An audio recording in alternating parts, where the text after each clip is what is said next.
Dun-dun-dun-dun-dun, Shows World. Welcome to Shows World Gamers, Josh here, and it is once again that time of the week. That's right, this week is drawing to a close, and I wanted to take a few moments to look at some of this week's biggest news stories. We're also going to jump in and see what some of the biggest gaming announcements were from this past week. And of course, we will look at this week's biggest video game releases. But do me a quick favor, if this is your first time on the channel, go ahead and hit that subscribe button and join in on the fun. Alright gamers, let's kick off this week in review with a few news stories. Now, during last week's Game Awards, we did get the announcement of a special Virtua Fighter Direct taking place to announce the next game, and kind of look back on the franchise as it celebrates its 30th anniversary.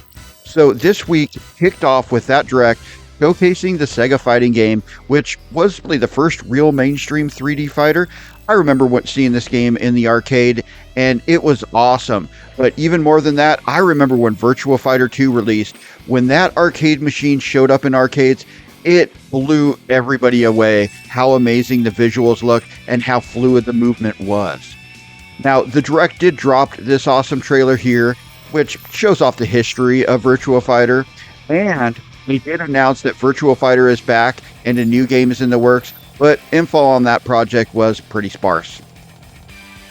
Now, as the Nintendo Switch inches towards, well, the very impressive milestone of being the best-selling console of all time, with the PlayStation 2 still on top of that hill, as they just recently updated the number where I think it's 160 million now that the Switch will have to surpass.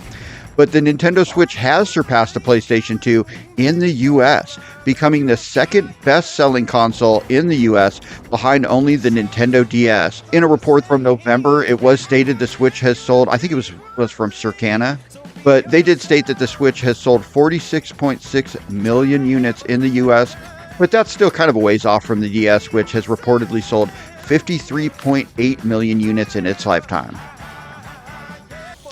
Now, the Sonic 3 movie released this week in theaters, introducing Shadow to the Sonic cinematic universe. The movie has Keanu Reeves voicing Shadow, joining Ben Schwartz returning as Sonic, Idris Elba's returning as Knuckles, and Pauline O'Shaughnessy returning as Tails. Not to mention, even though he said he was done, Jim Carrey did come back, and he is playing Dr. Robotnik once again in this movie. Now, early reviews have been extremely positive, with a certified fresh current score of 87% positive critic reviews on Rotten Tomatoes. We will definitely be checking this movie out over the weekend, and I'm pretty excited to see it. I've enjoyed the first two movies, and this one looks like it's going to be some fun. Next up, let's take a look at some video game announcements.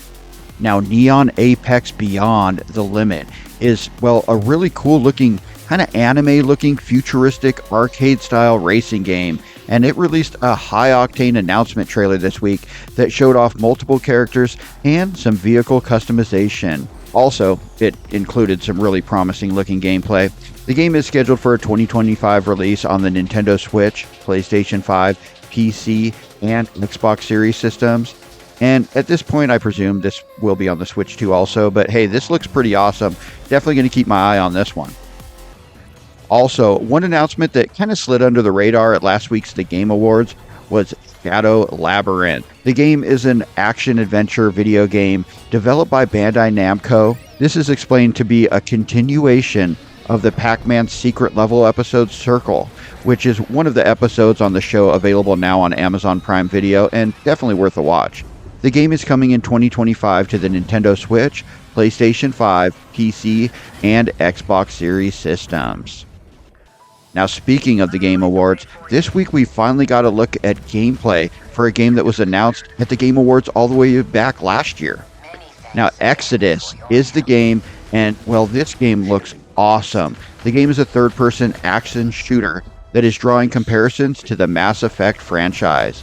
The game is scheduled for release on the PlayStation 5, PC, and Xbox Series systems, but no release date or even release window has been hinted at as of this time, but I'm definitely going to keep my eyes on this project. Alright gamers, let's finish up with this week's new video game releases, and this was actually a pretty light week for releases, but we did get a few indie games to check out, and we'll start with Flint Treasure of Oblivion. It released this week on the Nintendo Switch, PlayStation 5, PC, and Xbox Series systems. The game is explained as an RPG and deck builder and is all about your cards and your crew. The turn-based strategy-based kind of RPG takes you into a world of pirates.